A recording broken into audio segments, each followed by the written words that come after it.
Alhamdulillah, segala puji kita panjatkan kepada Allah Subhanahu wa Ta'ala di atas kesempatan dan peluang untuk kita bertemu dan berkumpul pada malam ini.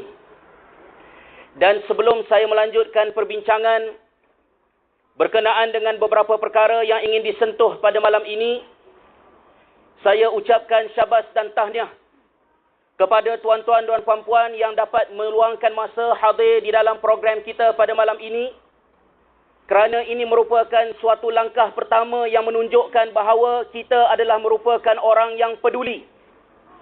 Kita adalah orang yang mengambil berat, dan kita adalah merupakan orang yang benar-benar kasih dan sayang kepada negara ini. Bukan seperti apa yang disebutkan oleh pihak Barisan Nasional dan kerajaan yang memerintah, bahawa pembangkang itu adalah merupakan pengkhianat. Tetapi kita ingin memberitahu bahawa pembangkang adalah merupakan orang yang paling sayang dan kasih kepada negara ini. Kerana apa yang ingin kita perkatakan adalah apa yang kita percaya sebagai merupakan perkara yang terbaik untuk negara kita, untuk diri kita dan juga untuk anak-anak kita dan masa depan negara kita. Saya mulakan dengan sama-sama kita merenung firman Allah Subhanahu wa Ta'ala di dalam Al-Quran. Di dalam surah At-Taubah ayat 105, firman Allah Subhanahu wa Ta'ala, A'udzu billahi minasy syaithanir rajim.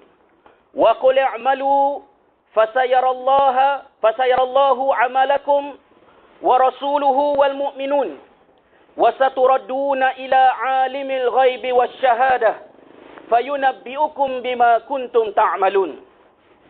Yang bermaksud, dan katakanlah wahai Muhammad kepada orang-orang yang beriman bahawa bekerjalah kamu, berusaha dan berjuanglah kamu, nescaya usaha kamu itu akan dilihat oleh Allah Subhanahu wa Ta'ala, oleh Rasulnya dan oleh orang-orang yang beriman.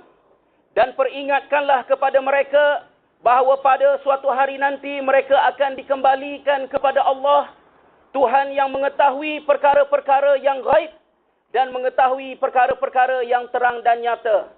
Dan kamu akan diberikan balasan terhadap apa yang telah kamu kerjakan.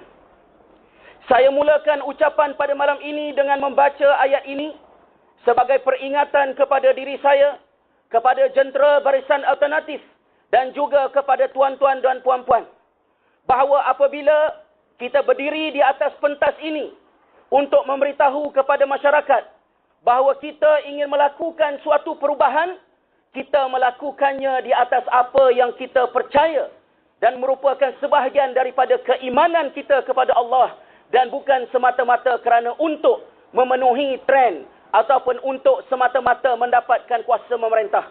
Kerana bagi kita, pemerintahan itu adalah merupakan amanah untuk kita merealisasikan apa yang kita percaya dan bukan merupakan jalan untuk mencari kemewahan, kesenangan diri semata-mata.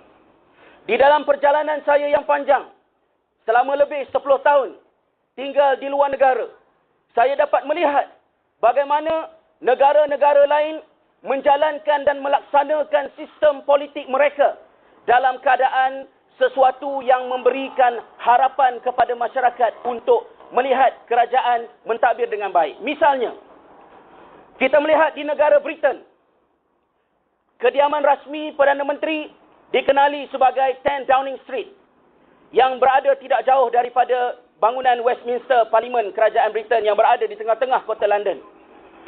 Rumah rasmi Perdana Menteri itu yang bernombor 10 di Downing Street adalah merupakan sebuah rumah yang sederhana besarnya.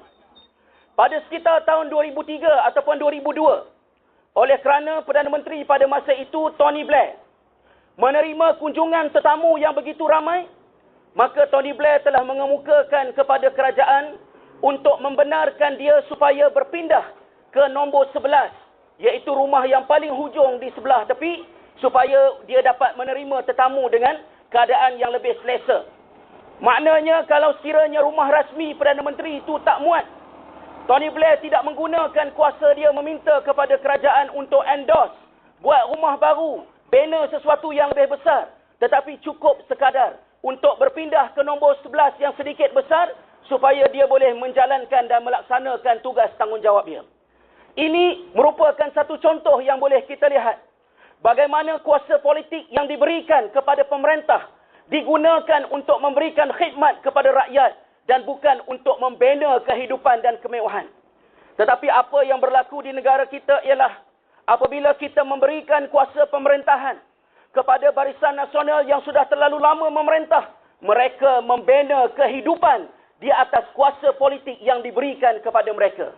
Menyebabkan apabila kita berusaha dan memberitahu kepada mereka bahawa kedudukan mereka terancam dalam pilihan raya yang ke-12 ini, pada kita melihat apa yang berlaku adalah proses peralihan kuasa, tetapi kepada mereka, mungkin mereka melihat ia adalah merupakan proses yang akan mengubah kehidupan mereka, kerana selama ini mereka bergantung kehidupan yang mewah itu di atas kuasa politik yang diberikan kepada mereka.